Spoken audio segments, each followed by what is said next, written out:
কেন বেশি বেশি সন্তান নিতে বলেছেন রাসূল সাল্লাল্লাহু আলাইহি সাল্লাম? প্রিয় ভাই বন্ধুরা, সমাজের ভিতরে অনেকে একটা কথা বলি, যেটা হচ্ছে যে দুইটার বেশি নয়, একটা হলে ভালো হয়, সন্তান বেশি নিতে চায় না। অথচ রাসূলুল্লাহ সাল্লাল্লাহু আলাইহি সাল্লাম বেশি বেশি সন্তান নিতে বলেছেন। তার কারণ কি?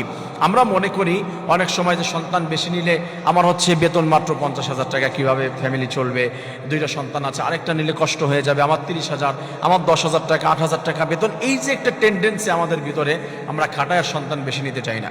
রাসূল সাল্লাল্লাহু আলাইহি ওয়াসাল্লাম জানিয়ে দিয়েছেন, ফাইন্নি মুকাতিরুকুম বিল উমাম, হাশরের ময়দানে প্রত্যেক নবী রাসূল দাঁড়িয়ে যাবে, আমিও দাঁড়িয়ে যাব, প্রত্যেক তার উম্মতদেরকে নিয়ে সামনে দাঁড়িয়ে যাবে।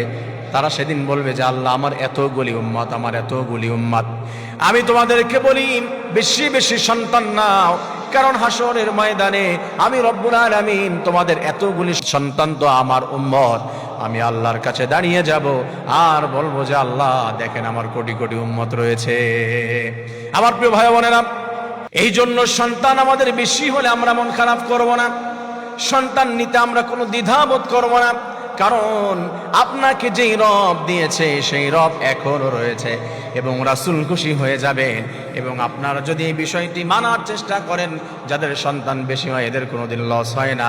এই সন্তান ছোট্ট বেলায় পালতে এবং তাদেরকে লালন পালন করতে, মানুষ করতে একটু কষ্ট হয়ে যায়, একটু যখন বড় হয়ে যায় তাদের শান্তির আর কোনো অভাব থাকে না। 100% আপনার সন্তান একজন কথা শুনছে না, আরেকজনের কাছে যাবেন, আরেকজন আপনার কথা মানছে না, আপনি আরেকজনকে দিয়ে স্বপ্ন পূরণ করবেন। কিন্তু সন্তান যদি হয় একটা, আপনি কি করবেন?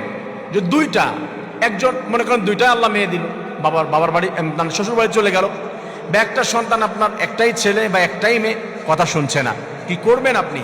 কোন লাইনে যাবেন? সন্তান বেশি বেশি নিতে হবে।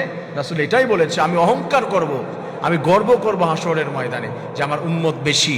এই টেন্ডেন্সিতে এবং আল্লাহ তাআলা রিজিকের ব্যবস্থা করে দিবে। আমার প্রিয় ভাই বন্ধুরা, এই জন্য আমরা বেশি বেশি সন্তান নেওয়ার চেষ্টা করবো। রব্বুল আলামিন প্রত্যেকের ঘরকে আপনি মেয়ে সন্তান, ছেলে সন্তান দিয়ে জান্নাতের টুকরাগুলো দিয়ে ভরপুর করে দেন। সুবহানাল্লাহ।